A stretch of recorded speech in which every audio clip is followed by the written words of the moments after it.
बिस्मिल्लाहिर्रहमानिर्रहीम। अस्सलामुअलैकुम। मेरी बेटी अस्मा बहुत मनमोनी सी थी। वो खूबसूरत ही नहीं, ज़हीन भी बला की थी। बचपन में जब तोतली ज़ुबान से प्यारी प्यारी बातें करती तो हम माँ बाप दोनों ही उस पर वारे सदके हुआ करते। मैंने अपने बेटों के नाम फर्माबरदार और ताबेदार रखे थे। मेरी ख्वाहिश थी कि ये दोनों बच्चे हमारे फर्माबरदार और ताबेदार रहें। वो हमारी हर बात माने, हर हुक्म बजा लाएं, ताकि जमाने की दस्त पर दर्द से बचे रहें। वो खुद सर ना हो जाएं कि अच्छे बुरे की तमीज खो दें और हमारे बाद जमाने की ठोकरों में आ जाएं। वाकई मेरे बच्चे बहुत फर्माबरदार साबित हुए। हम दोनों मियाँ बीवी ने उनकी ऐसी तरबियत की थी कि वो नेक और सालिहा भी थे और वालिदैन का हुक्म नहीं टालते थे। मेरे शौहर अच्छे बिजनेसमैन थे।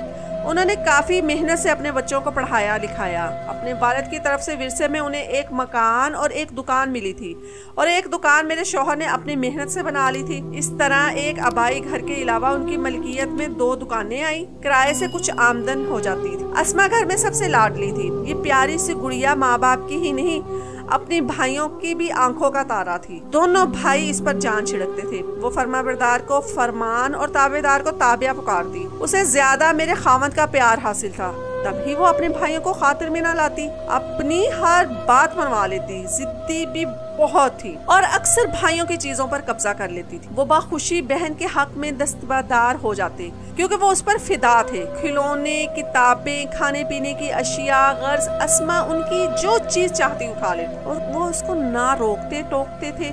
जब तक वो छोटी थी हम भी उन्हें रोकते थे कि ना समझ है, बड़ी होगी तो खुद ही समझ आ जाएगी। ऐसा ना हुआ।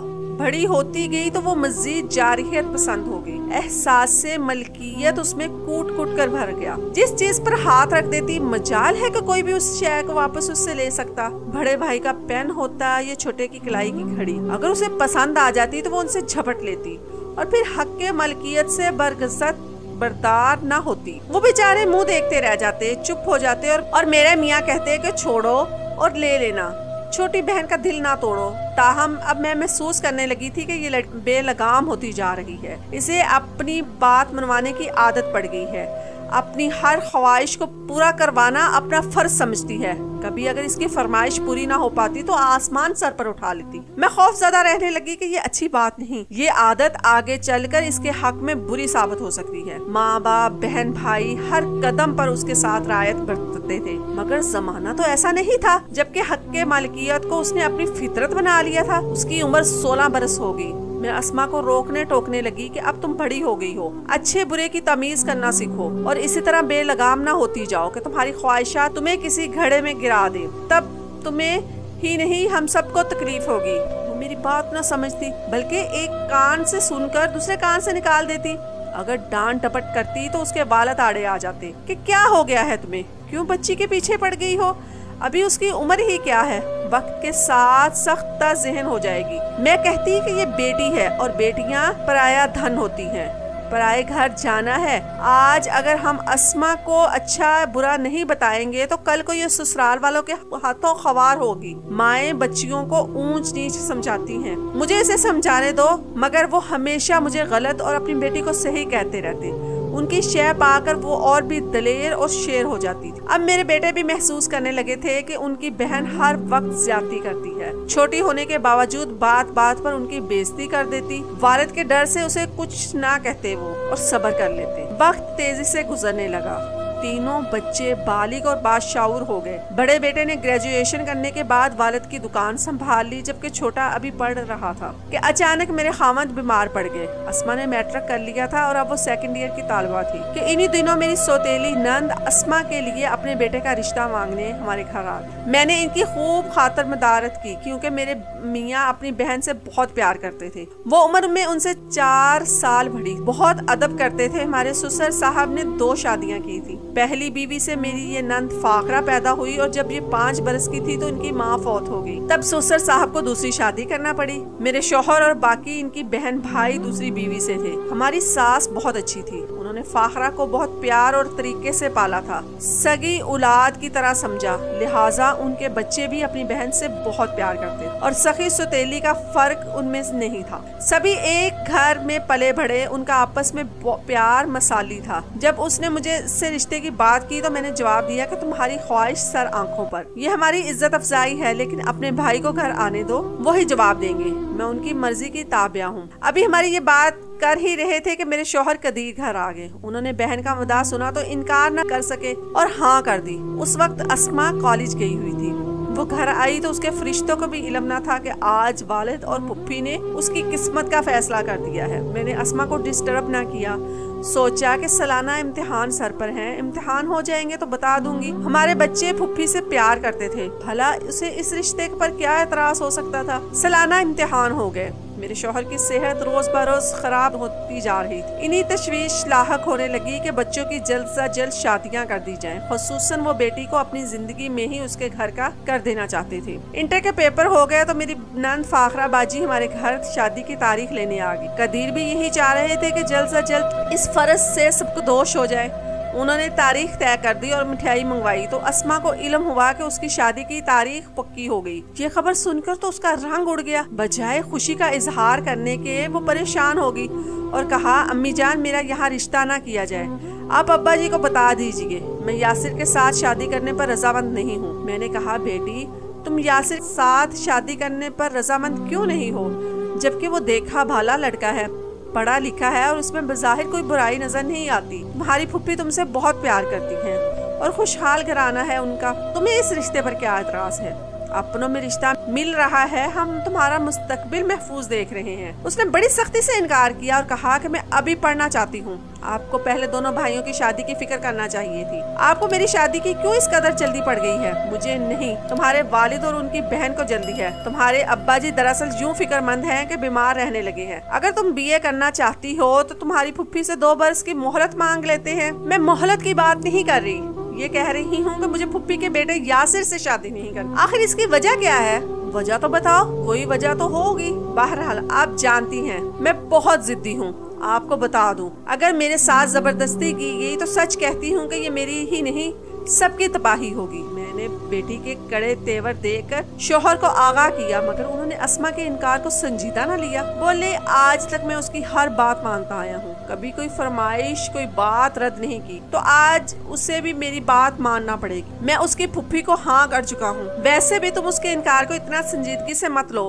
इस उम्र में लड़कियां अमूमन ऐसी बातें करती हैं, जब शादी हो जाएगी तो सब मामला ठीक हो जाएंगे। यासिर बहुत सुलझा हुआ और खूबसूरत लड़का है, आखिर उसमें कमी ही क्या है जो हम गैरों की तरफ झांके। मैंने समझ लिया कि दोनों ही अपनी अपनी बात पर अड़े हैं, मेरी एक नहीं चलनी, बाप जाने और बेटी जाने। मैं खामोश होगी। शादी की घड़ी आ गई। अस्मा ने बहुत ववेला मचाने की कोशिश की, मगर कदीर ने उसके सामने हाथ जोड़ दिए कि बेटी देख, मैं बीमार हूँ और ये रिश्ता मैंने तेरे भले की खातिर किया है। मैंने हमेशा तेरी हर बात मानी, अब तुम्हें मेरी बात मानना पड़ेगी। मेरी इज्जत तेरे हाथ में है, अगर तुमने इनकार किया तो मेरी जान निकल जाएगी। आपकी जो मिन्नत समाजत करने और गिड़गिड़ाने पर वो खामोश होगी, मगर दिल में कुछ और ही ठान ली थी। उसके तेवर अच्छे न थे, तभी मैं चाहती थी कि उसकी शादी रोक दूं। मुझे डर था कि कहीं ऐसा न हो कि शादी करने के बाद घर बसाने से गुरेज हो जाए, लिहाजा पहले इसे राजी करना जरूरी था। मैं समझ रही थी कि ग्रेजुएशन मुकम्मल करना शायद उसकी आरजू है।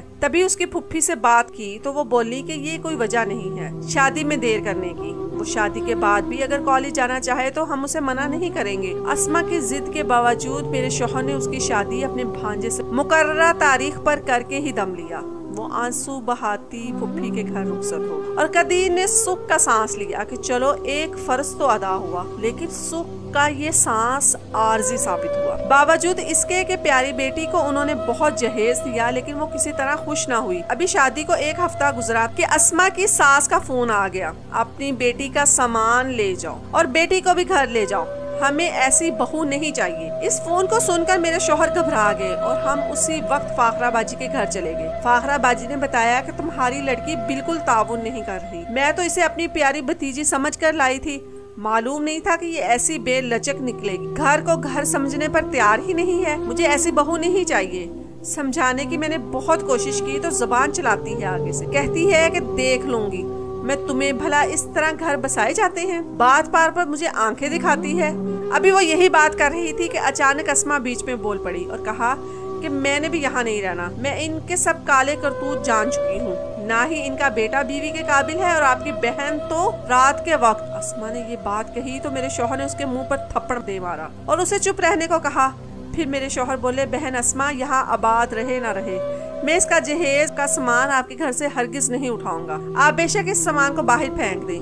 मामला हमारी समझ में आ गया कि किसी सूरत हमारे लाडले को ससुराल में रहना मंजूर ही नहीं। यासिर से बात की तो उसने कहा, मामू जान, मैं तो अपनी बीवी को बसाना चाहता हूँ, लिहाजा तलाक का सोच भी नहीं सकता और ना सोचूंगा। कदीर बोले, मुझे ज्यादा मामला सास बहू का लग रहा है। ऐसा करो, तुम अस्मा के साथ मेरे घर चले आओ, शायद वहाँ रहकर तुम दोनों की बात बन जाए और तुम्हारा घर भी उजड़ने से बच जाए। यासिर इस पर तैयार हो गया। फाखरा ने कहा कि बेशक ये आपके साथ चला जाए, मुझे कोई एतराज नहीं। यासिर के छोटे भाई ने तो सुना, वो अफसुर्दा हो गया। कहने लगा कि वालिद बीमार हैं और भाईजान और भाभी जान इन्हें इस आलम में छोड़कर जा रहे हैं। यासिर और अस्मा जल्द वापस आ जाएंगे, मैं उन्हें समझा कर भेज दूंगा। फिलहाल लगी हुई आग को ठंडा हो जाने दो ताकि मामला ज्यादा खराब न हो। इत्तेफाक के फाखरा का शोहर भी बीमार था। हम अस्मा को घर ले आए और यासिर भी हमारे साथ आ गया।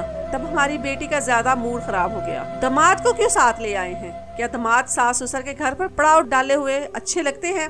बहरहाल इन्हें आए 15 दिन भी ना हुए थे कि खबर आ गई कि फाखरा के शोहर का इंतकाल हो गया है। यासिर के हमरा हम सब उसके साथ उसके घर वापस चले गए। 3 दिन वहाँ पर कयाम करने के बाद हम चौथे दिन वापस आए। अस्मा इसरार करके हमारे साथ आ गई, लेकिन यासिर ना आया। घर आकर अस्मा ने कहा कि मुझे यासिर से तलाक चाहिए, मैं उसके साथ जिंदगी नहीं गुजार सकती। शोहर ने इसरार किया, बेटी अस्मा सच सच बताओ कि आखिर तुम क्यों तलाक लेना चाहती? तुम्हारी शादी से पहले तो तुम्हारी फुफ्फो तुम पर जान छिड़कती थी। अस्मा बोली, जरा उनकी इद्दत गुजर जाए तो उनके सारे पोल खोल दूंगी। इस बात पर हम दंग रह गए। फिर की इद्दत तक अस्मा ने सब्र किया, बल्कि हमारे साथ शोहर के यहाँ आना जाना भी रखा और फिर तकाजा शुरू कर दिया कि मुझे खुला चाहिए, मुझे यासिर के साथ नहीं रहना। कदीर ने बहुत समझाया। उसका वही रवैया जैसा बचपन में था, जो बात मुंह से निकालती तो चाहती कि वो पूरी हो जाए। बिला आखिर कदीर थक गए और बोले, ठीक है मान लेता हूँ तुम्हारी बात, मगर बेटी एक शर्त पर मानूंगा, अगर तुम असल वजह बताओगी कि आखिर क्यों खुला लेना चाहती हो। क्योंकि तुम्हारा यासिर से तो कोई झगड़ा नहीं है, सारा मामला सास से है, तो जब तक वजह नहीं बताओगी खुला के लिए मुझे कायल नहीं कर पाओगी। अस्मा तब एक बहुत बड़ी और अनहोनी बात कह दी। वो बोली कि आपकी बहन के करतूत ठीक नहीं है, उनके किसी मर्द के साथ नाजायज ताल्लुकात हैं। मैंने खुद रात के वक्त उन दोनों को रंगे हाथों पकड़ा है और मैंने सबूत के तौर पर छुपकर उनकी वीडियो भी बनाई है, जो मैंने अपने शौहर को दिखाई, मगर वो भी इस बात को तस्लीम करने से इनकार करते हैं। इसलिए मुझे अपने शौहर से तलाक चाहिए। मैं ये बेगैरती का तमाशा बर्दाश्त नहीं कर सकती। अगर आपने मेरी बात ना मानी तो मैं आपकी प्यारी बहन को तमाम बरादरी में बदनाम कर। उसके बाद अस्मा ने वो वीडियो चलाकर मोबाइल में मुझे दे दी। लाइट बंद होने की वजह से कुछ साफ दिखाई तो नहीं दिया था, मगर ये साफ दिखाई दे रहा था कि कोई गैर मर्द आधी रात के वक्त उनके घर में मौजूद था। ये सब देखकर हम मियाँ बीबी के पैरों तले से जमीन निकल गई। हम सोच में पड़ गए कि पता नहीं ये बात सच है या हमारी बेटी तलाक लेने के लिए सब ड्रामा रचा रही है। हम मियाँ बीबी को यकीन न आया कि बाजी फाखरा, जिनके बारे में कभी किसी ने शिकायत ही नहीं सुनी थी, वो ऐसी भी हो सकती। बल्कि मुझे तो यकीन हो गया था कि मेरी जिद्दी लड़की सरासर झूठ बोल रही है, अपनी फुफ्फो पर इल्जाम धर रही है। मैं अपनी बेटी की फितरत को खूब जानती थी। जब उसे अपनी जिद मनवानी होती थी तो वो किसी भी हद तक चली जाती थी। बहरहाल कदीर बेटी के इस इल्जाम तराशी से डर गए। सोचा कि ये जो कहती है करके दिखाती है। अब जबकि मेरी बहन बेवा हो गई है, अगर उसने इस किस्म की बातें उड़ाना शुरू कर दी तो मैं ही नहीं, फाखरा भी बरादरी में किसी को मुंह दिखाने के लायक नहीं रहेगी। उन्होंने अस्मा की मंशा पूरी करने की ठान ली और अदालत में उसकी तरफ से खुला का केस दायर कर दिया। यूँ अस्मा ने खुला हासिल करके अपना मकसद पूरा कर लिया। बहन और भाई का रिश्ता टूट गया। इसमें दरार ही नहीं, बहुत बड़ी खलीज हाइल हो गई। लेकिन मेरे शौहर ने सोचा कि इस तरह भी अगर मेरी बहन की इज्जत बचती है तो बचा लूं। खुला को 6 माह मुश्किल गुजरे थे कि अस्मा ने कहा कि वो अपनी पसंद की शादी करना चाहती। मैंने पूछा कि लड़का कौन है और तुम्हारा इसके साथ कब से नाता है?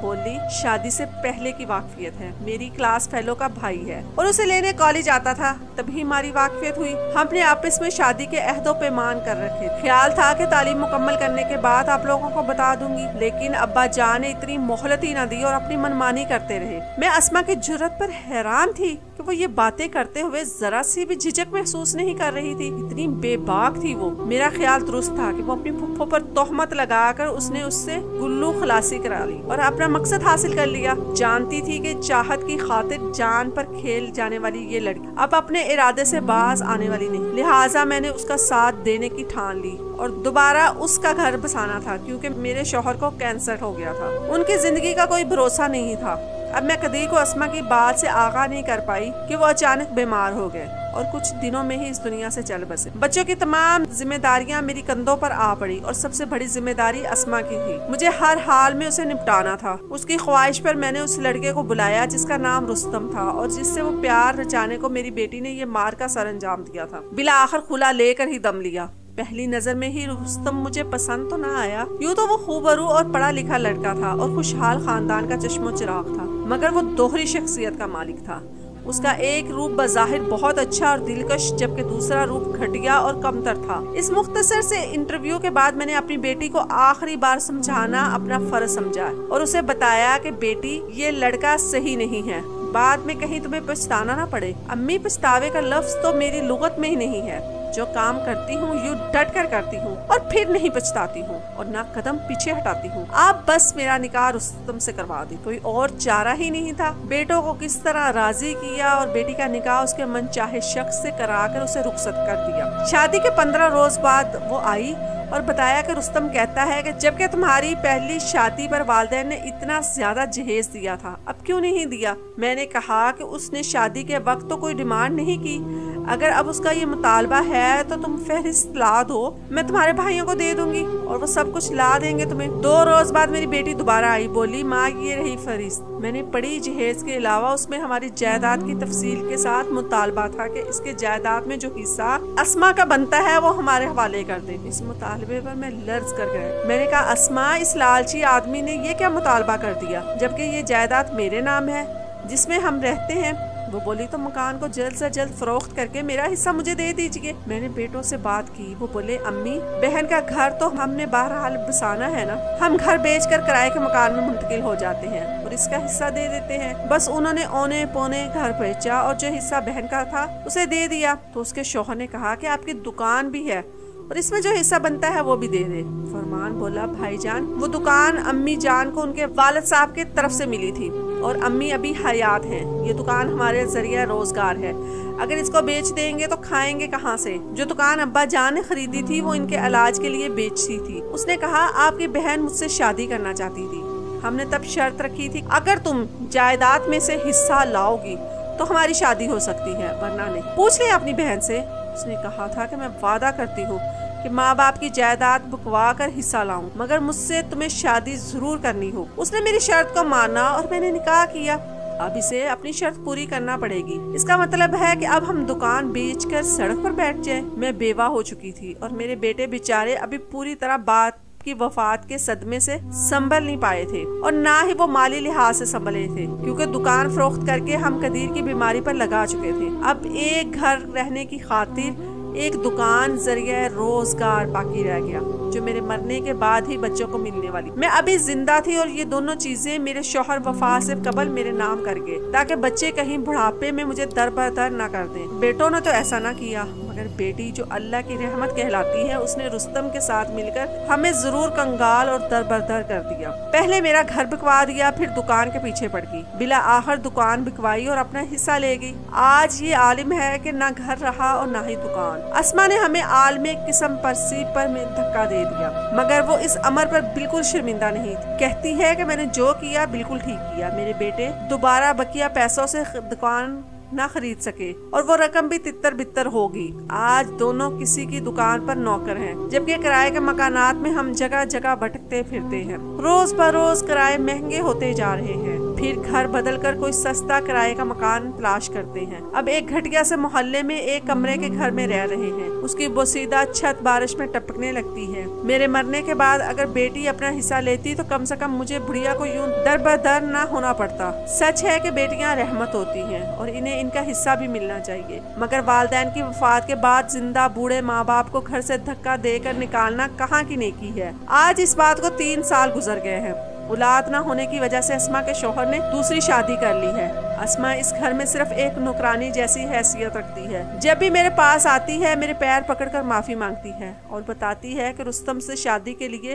उसने अपनी सास और शौहर पर इल्जाम लगाया था। वो बिल्कुल सच्चे थे, मैं ही गलत। आज उसे अपने किए की सजा मिल रही। आज वो बहुत रोती और पछताती है। काश कि वो ये सब ना करती। उसने अपने हाथों से ही अपनी जिंदगी उजाड़ दी।